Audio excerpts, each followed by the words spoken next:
going to pick up now with the cardiac cycle. So in this section here, we're going to talk about the mechanical cardiac cycle, or the systole, the diastole, the actual pump.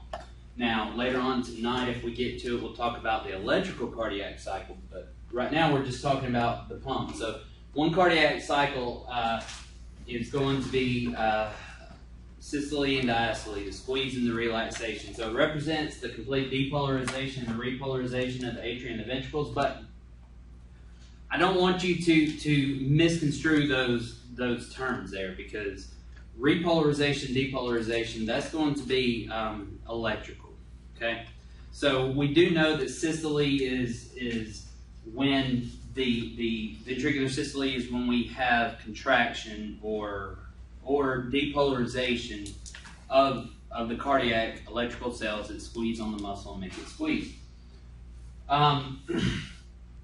But let's think of the systolic phase as the work stage or the pump stage, and the diastolic phase as the rest stage or phase.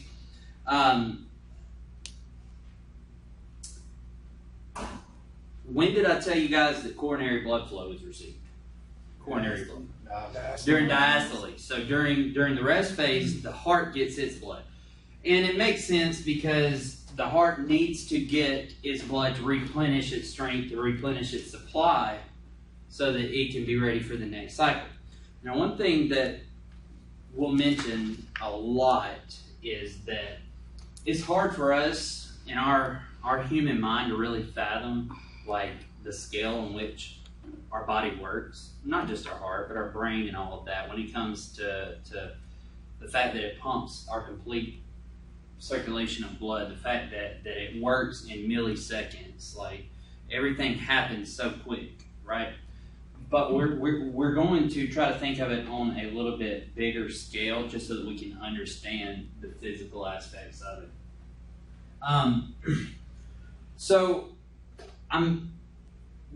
We went over the blood flow through the heart. We know that in order for the blood flow to move forward, it's got to pump. The valves have got to close. The atria and the ventricles have to pump as well. So when you think about the heart pumping, we said that it's two pumps, but do they work independently of each other? Meaning, does the right side pump and then the left side pump? No. No, they don't.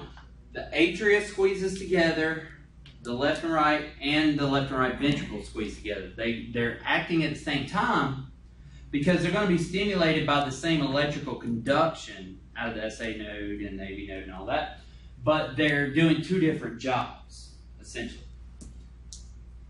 With the atrium, when it is actually contracting,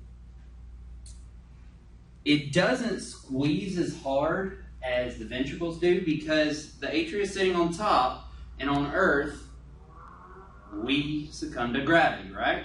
I don't know if succumb is the right word, but gravity affects us, right? Well, gravity affects the fluid in the blood too, so the atria doesn't have to squeeze as hard, and it actually has the flow of blood into the ventricle. But there is one thing that the atria does right at the end. It squeezes, and then it has what's called the atrial kick. The atrial kick. And what that does is that squeezes the last percentage. Up here it says 10 to 40%. Some books say 30%. But it squeezes that last little blood into the ventricles. When we get into the electrical conduction system, we're going to talk about the pacemakers and all that. We know that the SA node fires is the main pacemaker, and then the conduction goes to the AV node. One of the functions of the AV node is to hold up that conduction just minutely, just very short time, but enough to allow the atrial kick to occur in order to allow the last of the ventricular filling to occur. Okay? So remember that the atria has what's called the atrial kick, which accounts for about, let's just happy medium, a quarter of the ventricular filling. And there's Chuck Norris. Forgot he was in there. And then as the so the atria is contracted, the AV nodes held up the conduction very shortly, and now we're moving on down to the ventricles. And as the ventricles contract, you have that squeeze. You've got the right side low pressure pump, the left side a high pressure pump. So of course, when they squeeze, because of the way that the valves, the semilunar valves are positioned, they depend on that pressure from the right ventricle or the left ventricle to actually push forward to open those vessels, right? In order for them to go send the blood to where they need to go.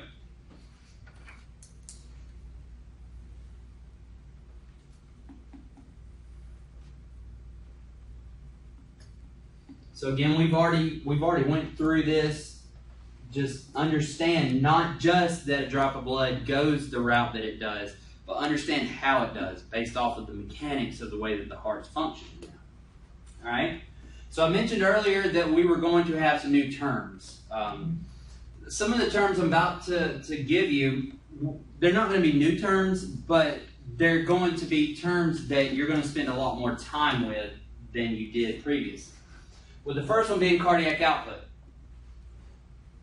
Cardiac output is the amount of blood pumped by the ventricles in 1 minute. Then you have stroke volume. So stroke volume is going to be the amount of blood pumped by either ventricle in a single contraction.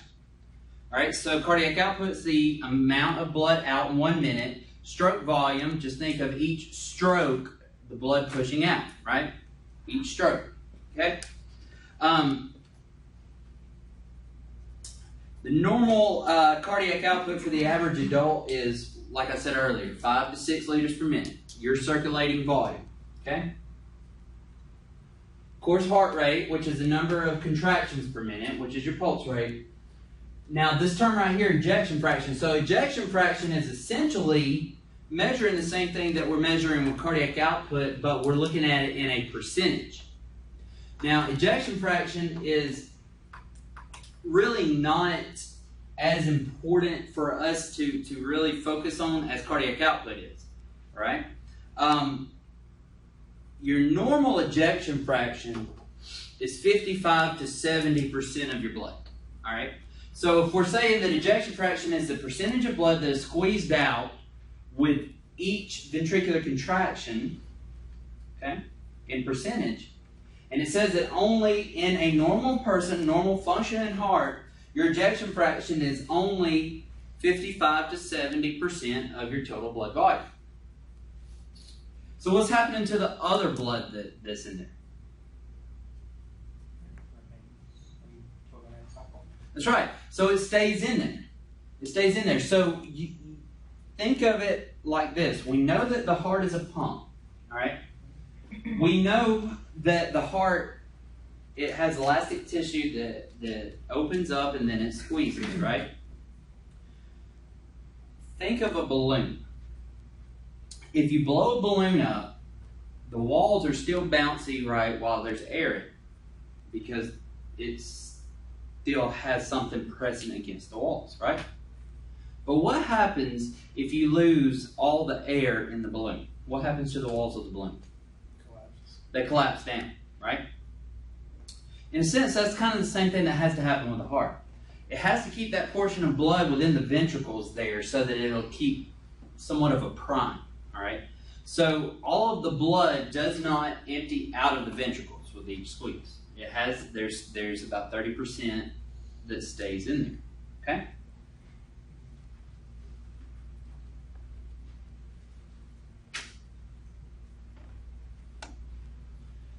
This is very important here. You need to know cardiac output. You need to know the formula for cardiac output, which is stroke volume times heart rate.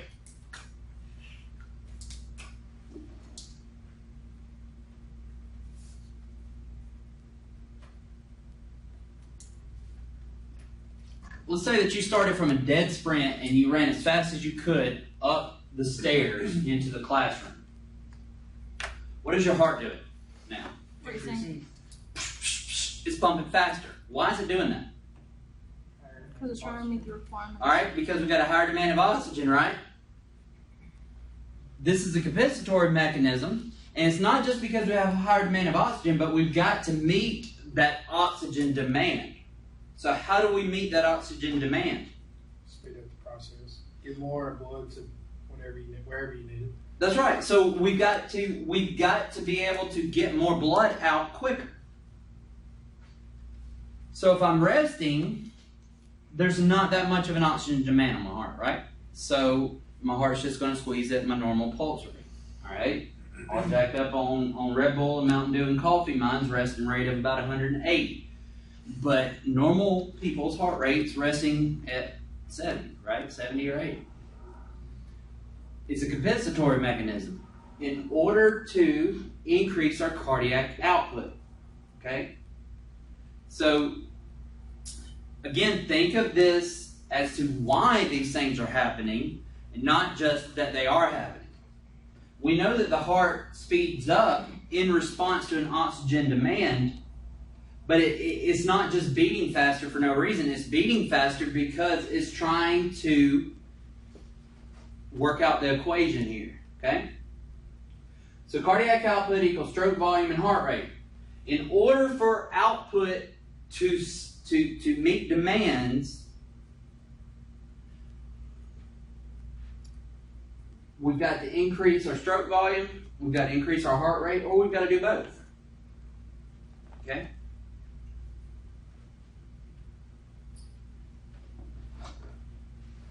Have y'all ever heard of the Frank-Starling law?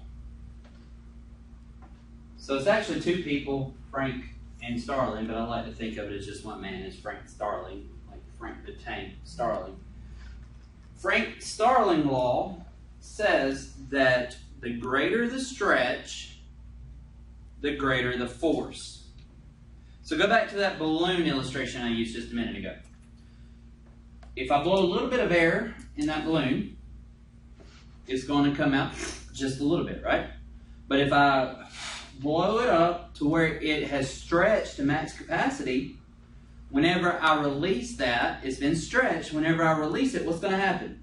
It's going to come out a lot faster, right? And so that's what the Frank-Starling mechanism in the heart is saying, is that the greater the stretch, so the more filling that we have in the hollow chambers, the more pressure is exerted on the elastic walls of the heart,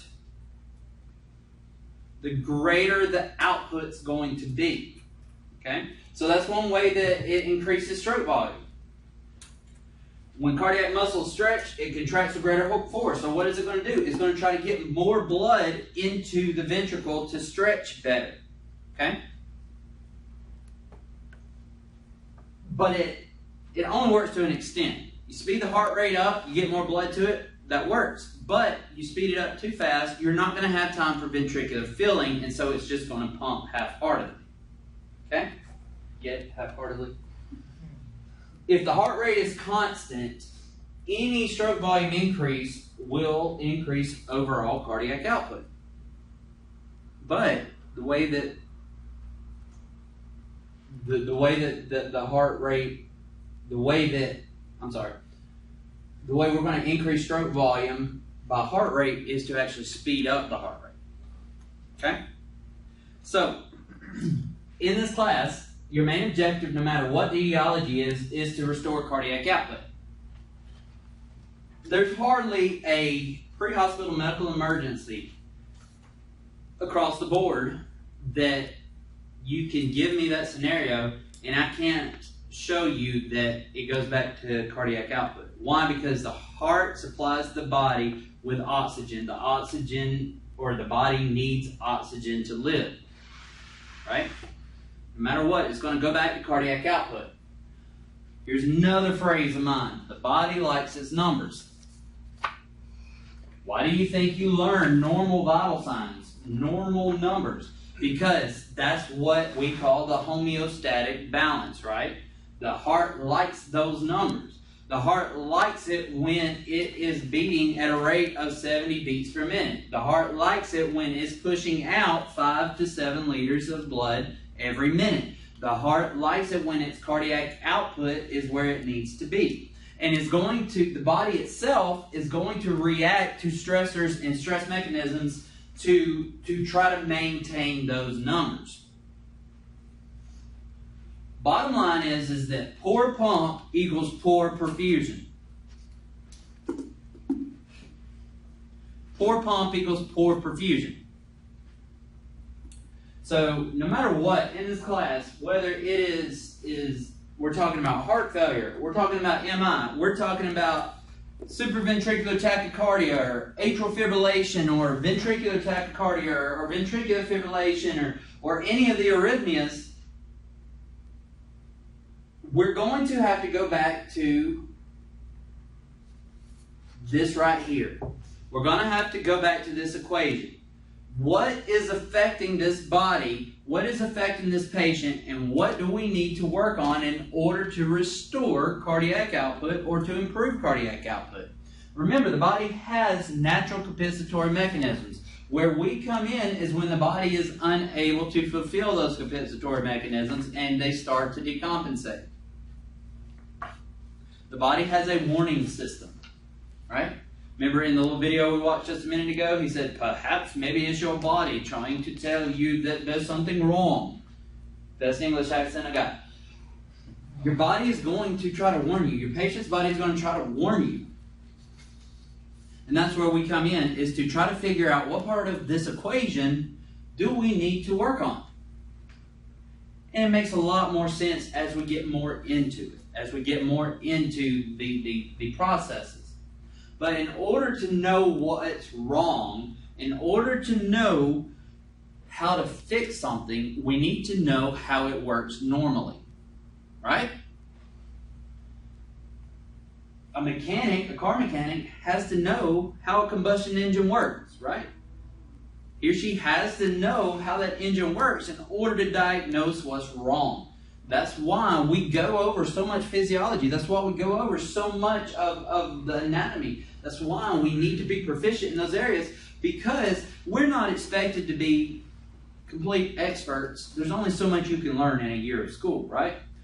But we are expected to know to a degree how these things work so that we can put our finger on what's going on. Poor pump equals poor perfusion. So, a couple of new terms here. Preload and afterload. So these are actually going to have to do with volumes in the blood, or volumes of the blood, the circulatory system, and the pressures. So preload is the volume of blood in the ventricle at the end of diastole, and it's a reflection of venous return. Afterload is the force against which the ventricles must contract to eject blood.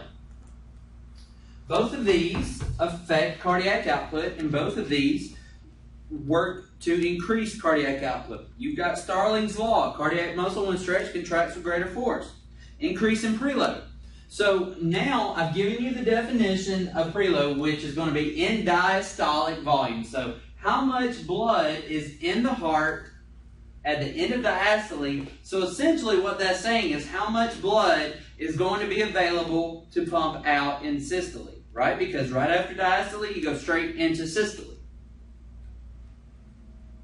Preload is going to be a direct indication of volume status, or how much blood you have in your body and how much volume is returning back to the heart, to the right side of the heart. So associate preload with the right side of the heart and associate preload with how much volume is returning back to the heart. Okay? So when you think of preload, I want you to think of it in the terms of volume coming back to the heart. So if I ask you really, what is preload? You're going to tell me volume back to the heart. Okay? So basically, it's going to be the volume that's coming back to the heart so that we have volume to pump out. Okay?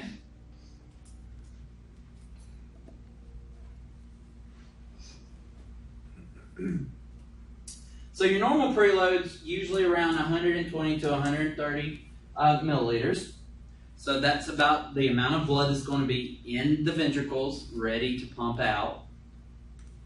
As the ventricles empty during systole, their volume decreases to 50 to 60, or your end systolic volume. So remember, earlier we were talking about ejection fraction. We said the normal ejection fraction is 55 to 70%, right? So, and I went in the whole spiel about how much blood stays in the heart and all of that. All of your volume doesn't go out, okay? But if we need to compensate, if we need to be able to supply the oxygen demand better, then we may have to increase this preload. So what's one way, do you think, what is one way that the body may try to get more fluid to the right side or get more fluid to the heart? Constrict. By constriction. So by increasing blood pressure, right? I'm going to constrict, I'm going to try to increase pressure to get more blood to the heart. Think of fight or flight. What happens when we have a sympathetic response or our fight or flight mechanism is induced? We get a rush of epinephrine and norepinephrine or adrenaline, right? That is sympathomimetic, or that is the sympathetic. And what does it do? It targets the heart rate. Heart rate goes up. What else does it do? It targets the vessels, right? Your blood pressure goes up. All these are compensatory mechanisms because now we're in a stressful situation and we have greatly increased the oxygen demand that our heart is needing, right? So we're now trying to get more preload back to the heart, and we're trying to increase the heart rate so that we can get more stroke volume out to overall increase cardiac output. This is where this closed system is so important. You cannot have a situation where you lose pressure. A pressurized system has to stay closed in order for that movement to continue.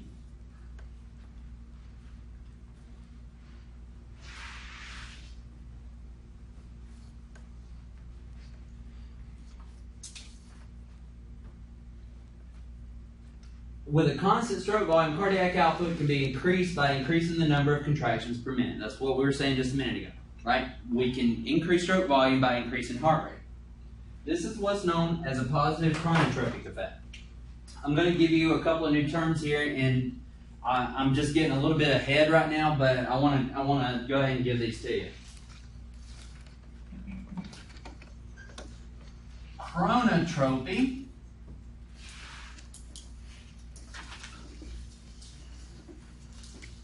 inotropy, and dromotropy. Now, these terms are really more related to cardiac pharmacology, but we're going to get into all of that in this class too. Okay?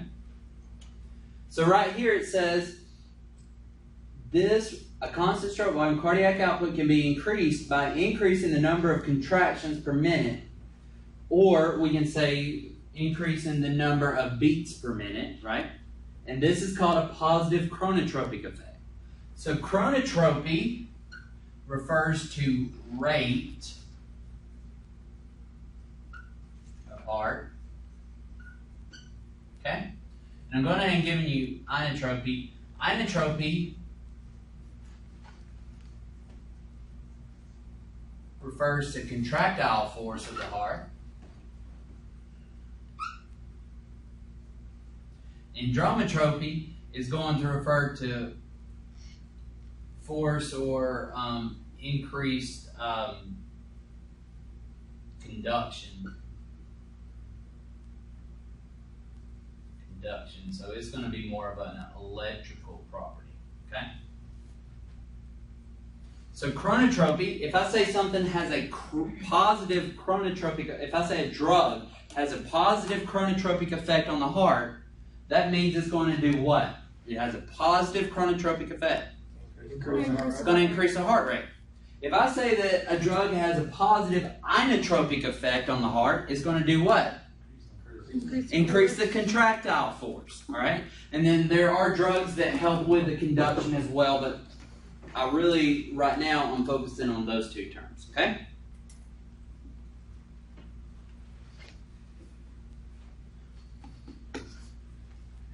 So you've seen Starling's law, and I've mentioned Starling's law several times now, so you know that that must be an important concept, right? Starling's law. So again, myocardial fibers contract more forcefully when they're stretched. The very definition of Starling's law here, or Starling's mechanism of the heart, is the greater the stretch, the greater the force. I got a little bitty stretch, I'm going to have a little bitty force. I got a great stretch, I'm going to have a great force. To a degree, because the heart can only stretch so much, right? So how does this pertain to cardiac output? And basically sums up what I mentioned earlier. When the ventricles are filled with larger than normal volumes of blood, this is going to be increased preload, right? Larger than normal volumes of blood. They contract with a greater than normal force to deliver all blood to the systemic circulation. One of the ways that the body tries to increase cardiac output is by increasing preload.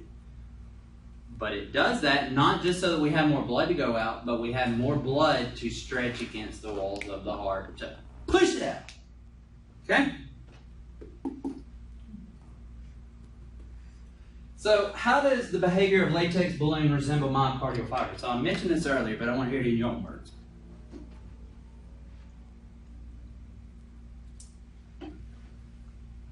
Think about the example I used.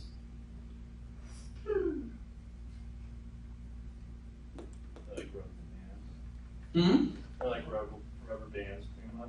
Yeah, yeah. The more stretch, the greater the force. That's exactly right. It's elastic like a rubber band. With a rubber band, you stretch it, it's going to contract. With the elastic walls of a balloon, you stretch it, it's going to contract. More force, more air you put in it, the harder it's going to contract. All right, so I mentioned preload, afterload. So afterload is going to be really more associated with the left side. Now there is afterload with the right side too, but let's think more of the left side. Afterload, really the most basic definition that I can give you for afterload is going to be the pressure that the left ventricle has to overcome in order to push blood out through the aorta. Okay? Afterload is just the force against which the ventricles must contract to eject blood. So if we know that afterload is the pressure in which the ventricle is going to have to push against to push the blood out, how would afterload affect cardiac output?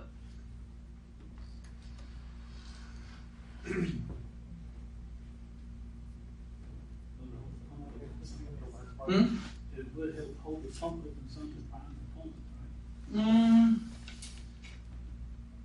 Not really. Think of more of like blood pressure. How hard it's going to have to work to get it back out. Yeah, that's right. So the higher the afterload, the harder the heart's going to have to work, right? So we're really thinking of afterload as really like arterial pressure, arterial blood pressure. Okay? Normal blood pressure is 120 systolic. What if somebody's hypertensive and they've got 180 systolic? Well, that ventricle is going to have to work much harder against the pressure in the aorta to open up that aortic valve and to push blood out for that person that's got a blood pressure of 180 systolic versus somebody that's got a blood pressure of 120 systolic, right? So what's something that the body might try to do in order to improve preload by affecting afterload? I mean, to improve cardiac output. What's one thing the body might do to afterload? So it may try to decrease heart rate, and in turn, it's going to decrease the amount out, which in turn is going to decrease the amount of pressure that's exerted against the walls. So it's all working together. Okay? All working together.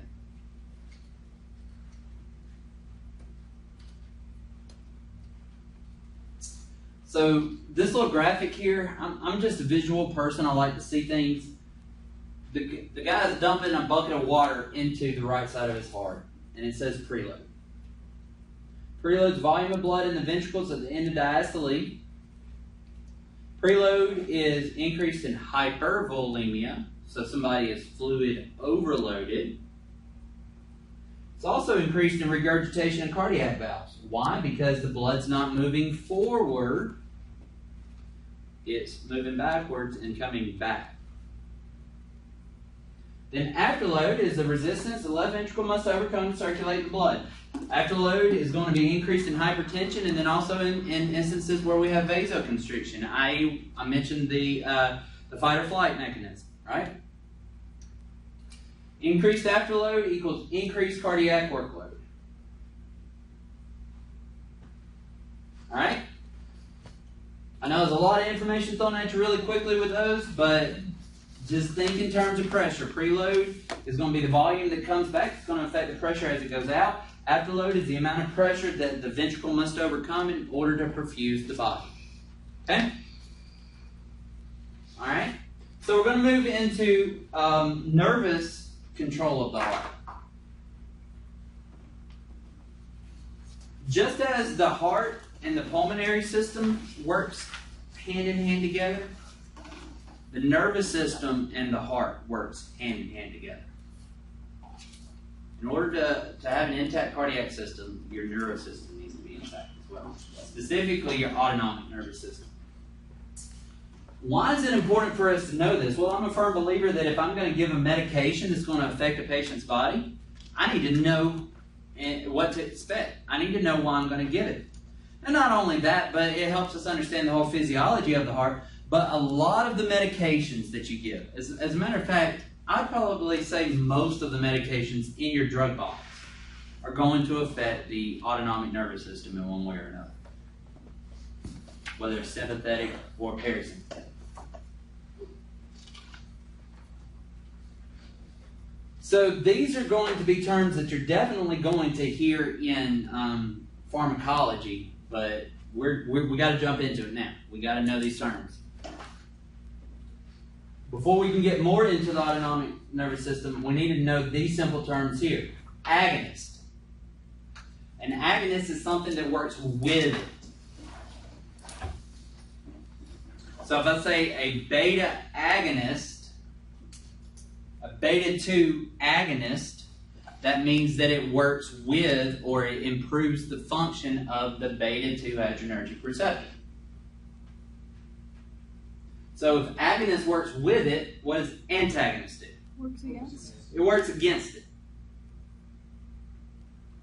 So if I have a beta 2 antagonist, it's going to work against the beta 2 adrenergic receptor.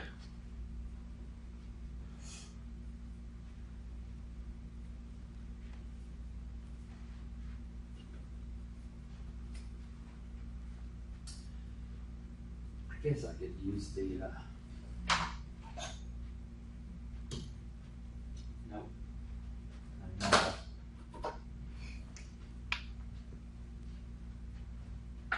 I'm like an old man when it comes to technology. It screws up on me one time and I never use it again, so I don't use the electronic board. The next term, sympathomimetics. So what do you see first? So that's going to mean that it's going to affect the sympathetic nervous system. All right? What is this word? Mime. Mimic. Mimics the sympathetic nervous system. That's exactly right. So sympathomimetic mimics the sympathetic nervous system. Notice I put it in parentheses para, so you could have a parasympathomimetic as well.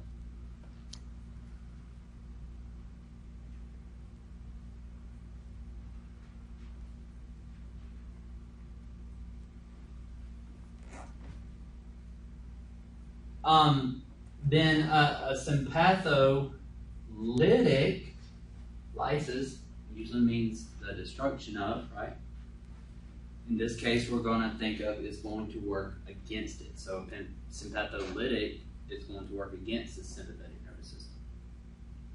And parasympatholytic, same thing. Okay?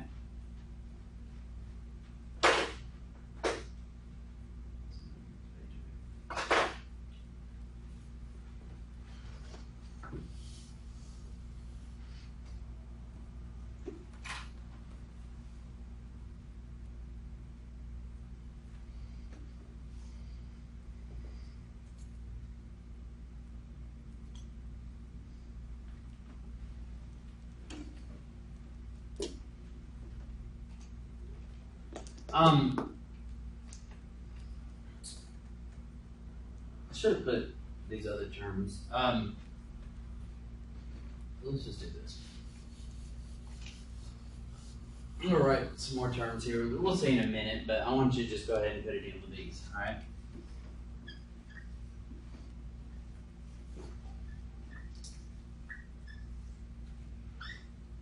Adrenergic.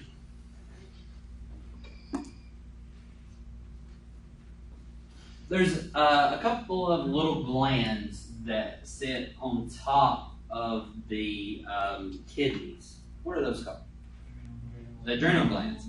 One of their purposes is to release these hormones called epinephrine and norepinephrine, right? So the adrenal glands release epinephrine. Another term for epinephrine is adrenaline. Epinephrine and norepinephrine are the primary chemical mediators of the sympathetic nervous system. So, if I have a term that has adren in it, what do you think it's going to affect? Yep. Sympathetic. More particularly, is going to sympathetic receptor sites. So I know y'all have heard alpha and beta receptors, right? Alpha 1, alpha 2, beta 1, beta 2.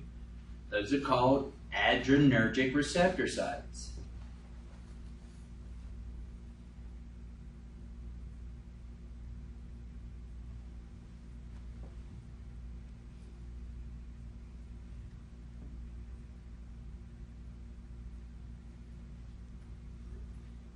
All right?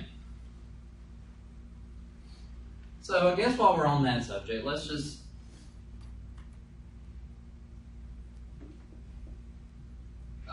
well, it's really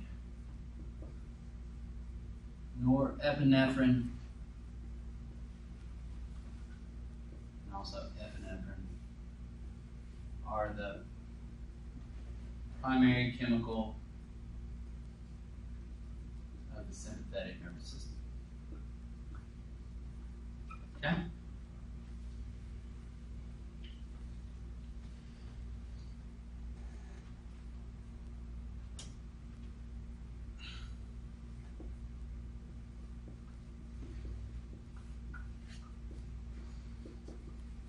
All right. So then, cholinergic, if norepi and epinephrine and adrenaline, they're the primary chemicals of the sympathetic nervous system. What is the primary chemical of the parasympathetic nervous system?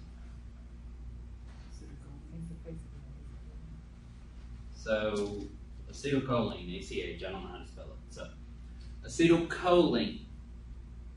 What do you notice right here?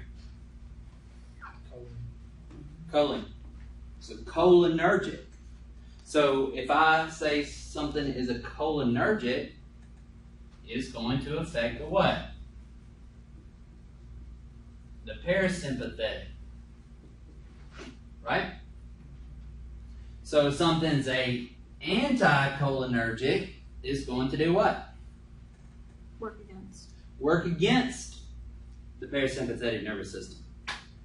As advanced EMTs, there's one drug that you already know that is an anticholinergic that you would give for organophosphate poisoning. What is that? Atropine. So we know that we give atropine in organophosphate poisoning to counteract the effects of the stimulated parasympathetic nervous system.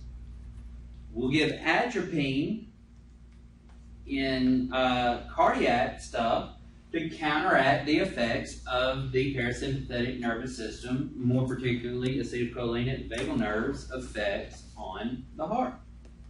Okay? And then, of course, chronotropy, inotropy, and dromotropy. So chronotropy is going to refer to what? Heart rate. Heart rate. Inotropy is going to refer to what? Contractile force. And then dromotropy is going to refer to what? Conduction. Alright? Following along with me, I know it's a lot of information. I know that It's about 7, a little after 7. Told you we were going to hit that hump right there. Yes, ma'am. What did you say about the anti-flow? It works against the parasympathetic nervous system.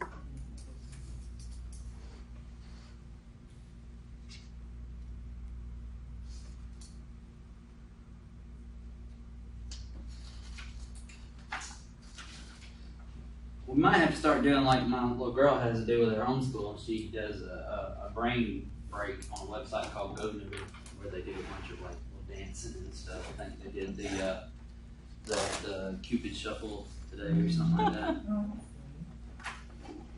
You usually homeschool your children? Not unless there's a pandemic going on. No. Wish we were able to, but we can't. Way behind my notes.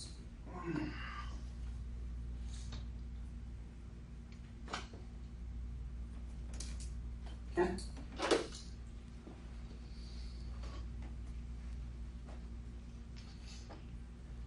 So with the autonomic nervous system, the sympathetic and parasympathetic components, the sympathetic has what's called accelerator nerves that supply specific areas of the heart's electrical system, atrial muscle, and ventricular myocardium. Essentially, these nerves, they work by transmitting commands to release epinephrine or release norepinephrine. Norepinephrine has got a couple of meanings. It works with the sympathetic nervous system. When it's released, everything speeds up. Pressures go up, heart rate goes up, respiratory rate goes up, alertness goes up, all that. Okay? The thing is that when the norepinephrine is released, it goes straight to your nodes, your electrical conduction nodes.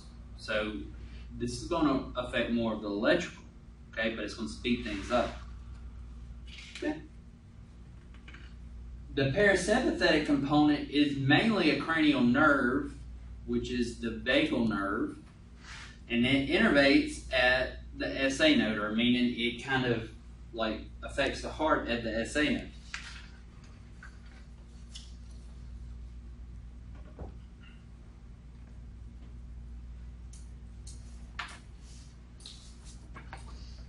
One of the things it may do is that it notices that the heart rate's going too fast.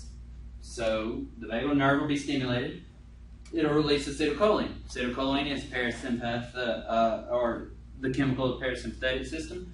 It goes and knocks on the door of the SA node, says, "Hey, SA node, you need to slow your roll a little bit," and it slows the heart down. Okay.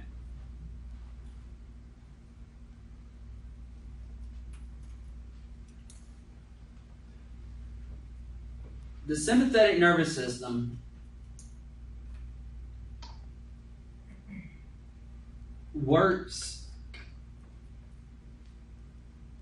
It has its two functions. The sympathetic or the autonomic nervous system has the sympathetic and the parasympathetic, and they're not really working against each other. Remember, the body likes its numbers. The body likes that homeostatic balance, right?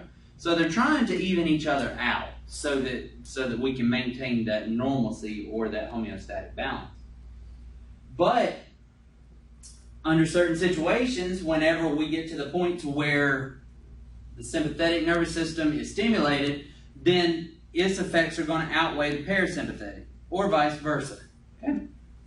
So where the sympathetic nervous system is the fight or flight, the parasympathetic nervous system would be called the rest and digest, or the feed and breathe, because it mainly functions during our restful time, and it also has a huge role in the reproductive system and in the digestive system as well. Okay? All right, so getting back to the sympathetic, remember I mentioned these adrenergic receptors. So we know that adrenergic receptors are going to affect the heart. So your alpha receptors are going to be affected by the sympathetic nervous system. Your alpha receptors, these are located in the peripheral blood vessels. They're responsible for vasoconstriction. So if an alpha receptor is stimulated, it's going to go to the peripheral vessels on the smooth muscle wall, and it's going to tell those vessels to clamp down in order to increase blood pressure, which may, in the case of stimulation for adrenergic response, is we're trying to increase blood pressure, but in reality we're trying to increase preload, which preload is what? Preload's what? What? Alright, so it's the volume returning back to the heart, right? In diastolic volume, or the volume returning back to the heart. Okay? Your beta 1 receptors, so your beta 1 receptors are mainly your cardiac receptors. Okay? These increase heart rate, contractility. So we could say that a beta 1 receptor, if it's stimulated, it's going to have a what effect? Remember the C word? Not the bad C word, the other C word, culture. It's going to have a positive chronotropic effect, and if it affects contractility, it's going to have a positive inotropic effect. Now, beta 2 receptors are located in the lungs and the peripheral blood vessels, and they cause bronchodilation and peripheral vasodilation. You should be pretty familiar with one beta 2 selective beta 2 sympathomimetic. Albuterol. Albuterol is a sympathomimetic, which means that it mimics the effects of the sympathetic nervous system, right? Albuterol, it is a beta 2 receptor, or it's a beta 2 agonist. Beta 2 is located in the lungs and it causes bronchodilation. So what happens when albuterol fills the lungs? It goes on those beta 2 receptors to cause bronchodilation, right? Another drug that we give that we've been talking about a whole lot here, but it actually will cause some bronchodilation too, is epinephrine. Now, the difference between albuterol and epinephrine is that albuterol is a beta 2 selective, meaning that it only works on the beta 2 receptors, but epinephrine is a adrenergic non-selective. What do you think that means? Yeah, it has some effects on all of it, right? So think about it like this. What's the primary drug that you would give in anaphylaxis as an advanced EMT? Epinephrine. Why are we wanting epinephrine to work, or why are we wanting to give epinephrine in anaphylaxis? Because we want bronchodilation and vasoconstriction, right? It's a non-selective. Does that make somewhat sense? I know there's a lot of information to process tonight, and I know that it's late and all that, but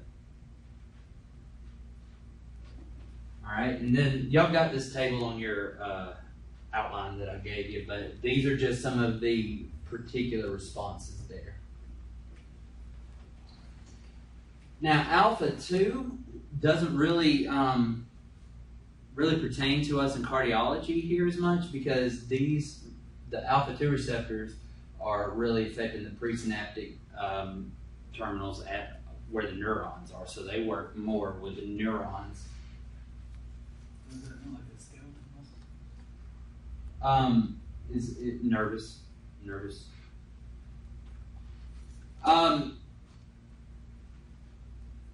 But y'all can look on your chart and see that. I'm going to move forward.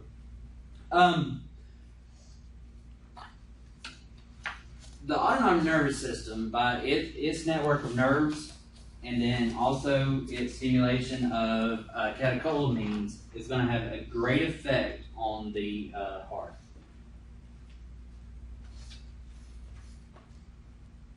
Your parasympathetic nervous system, I mentioned the main way that it sends its messages is through the vagal nerve, right? Cranial nerve.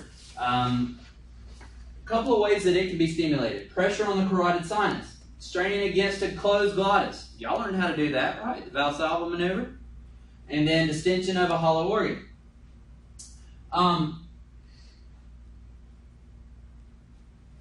Have you ever heard of somebody vagaling out? Like they had a cardiac episode because they vagaled out. Mm-hmm. Well, what happened in that? There was pressure on the vagal nerve. There was whatever they were doing, they were probably just really trying to strain hard to get it out, and they couldn't. And what did it do? It put pressure on that vagal nerve, and it caused the stimulation of that vagal nerve, which in turn caused the release of acetylcholine. Acetylcholine being the primary chemical mediator of the parasympathetic nervous system, we know the parasympathetic nervous system slows everything down. It affected the cardiac cycle. It affected the SA node, which slowed the heart rate way down to the point where the cardiac output wasn't enough to meet the demands of the body. So they had a syncopal episode, or much more dire, they went into cardiac arrest. And that's essentially what we're trying to do when we try to do a Valsalva maneuver. Somebody's heart rate's really fast, and we want them to try, they're stable, and we're trying to get them to slow it down. What do? Okay, I need you to act like you're about to try to poop or something. Just don't really do it, and push hard, bear down, or cough really hard or something like that. We're just trying to get that vagal nerve stimulated so that the heart rate will slow down. Okay? Another thing that y'all are going to learn real quick is that I don't tell jokes and do jokes for yourselves. I do jokes for me because I get very tired, and so I'll laugh at myself even if y'all. And I've kind of went through all this right here. If the brain senses the heart should slow its pace, electrical impulse travels to the SA node. The SA node will react to the acetylcholine, and it'll slow everything down.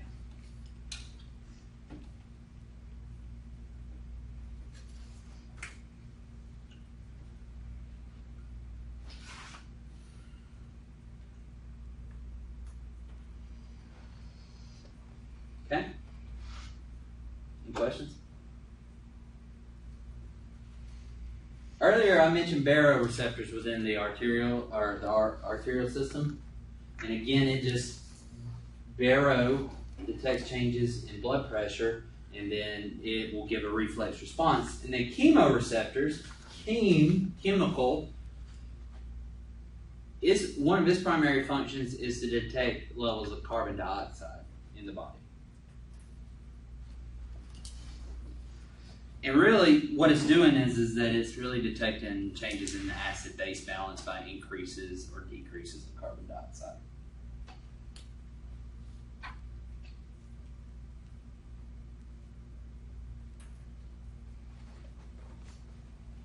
All right. So we went through the anatomy, we went through the blood flow of the heart, we went through the pressure systems, we went through preload, we went through afterload, we went through the autonomic nervous system. We went through a lot. Are there any questions, or are you just like, oh my God, I don't even know where to go right now? I want you to explain afterload again. Afterload? I'm kind of confused about that. All right, so afterload is, if you think of your left ventricle, right? So we know that your left ventricle has to pump against the aorta, right? It pumps into the aorta through the semilunar valve there. Afterload is going to be really the amount of pressure that's within the aorta that the left ventricle has to overcome in order to be able to push that blood out. Does that make sense? Mm-hmm. So afterload, just most simple term there is going, or the most simple definition is afterload is the amount of pressure the left ventricle has to overcome to perfuse the body. Okay? All right. Electrolytes. Very important, especially a few of these. Sodium, calcium, potassium, magnesium, chloride, especially sodium, calcium, and potassium. Sodium is very, very important in the depolarization process, and calcium is very important in the contraction process, and potassium is going to be important in repolarization and having the heart back in its resting state.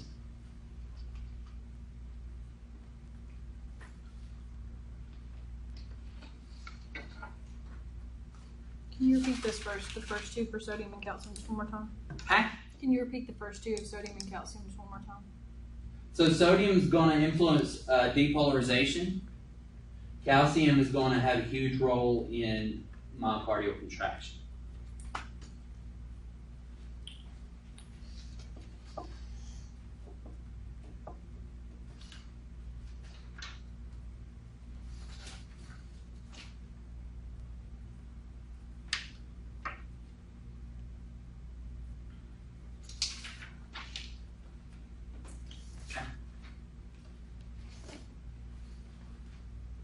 Alright, let's take 5 minutes. Everybody should get up and stretch your legs for a minute.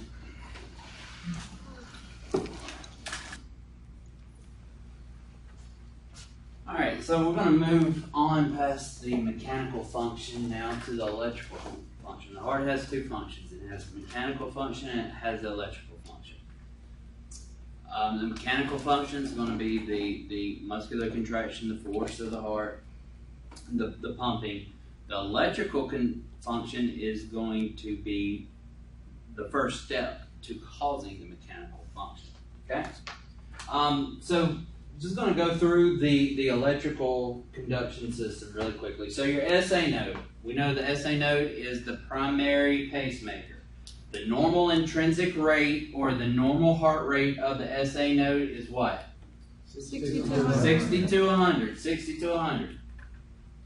So it's located in the upper posterior portion of the right atrial wall.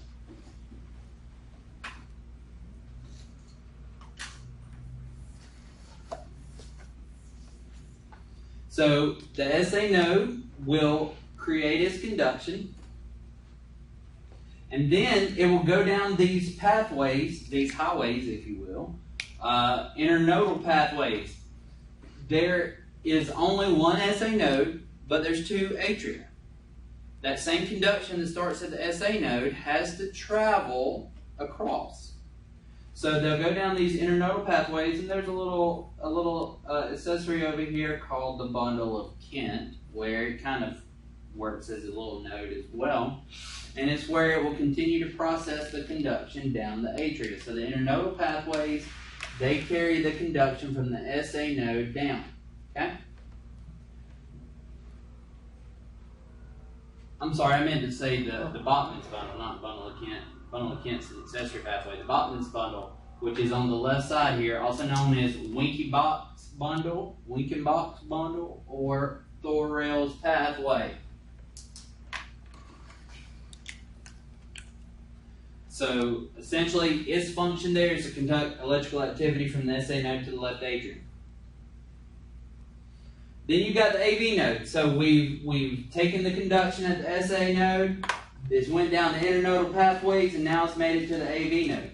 The AV node's primary function is going to delay the electrical activity for a short amount of time, very minute amount of time. Remember, I mentioned this very early on in the lecture, so that we can have the atrial kick and allow for ventricular filling to finish.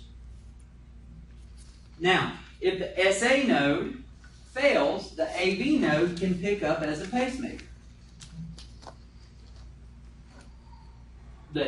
If the AV node has to pick up as a pacemaker, the intrinsic rate or the firing rate of the AV node is going to be 40 to 60.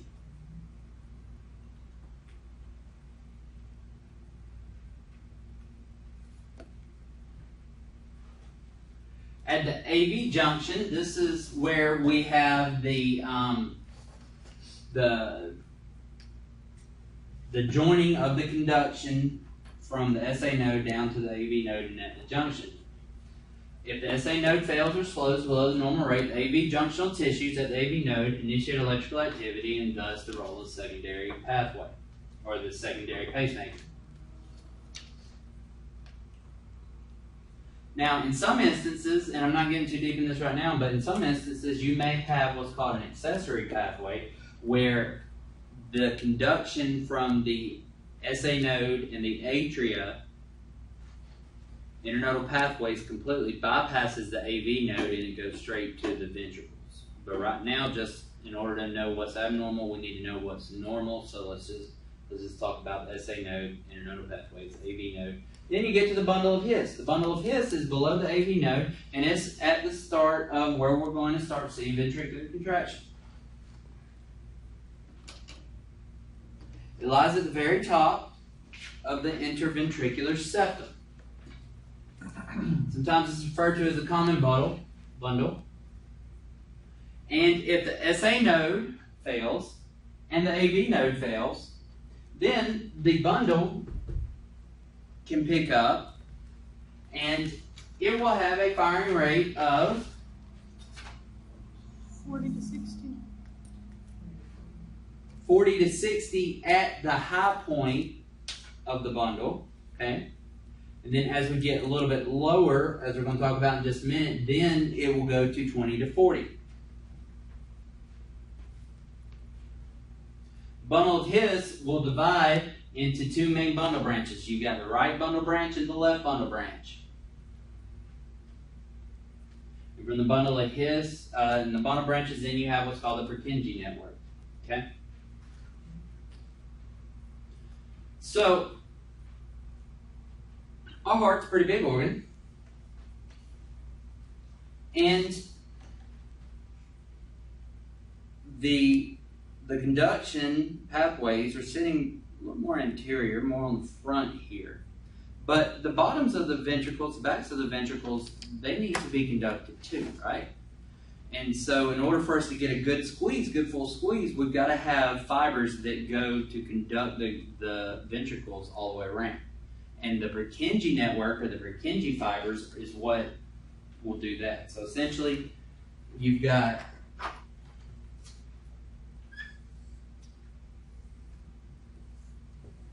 your SA node that goes down with your Botman's bundle. Then you've got your AV node, okay?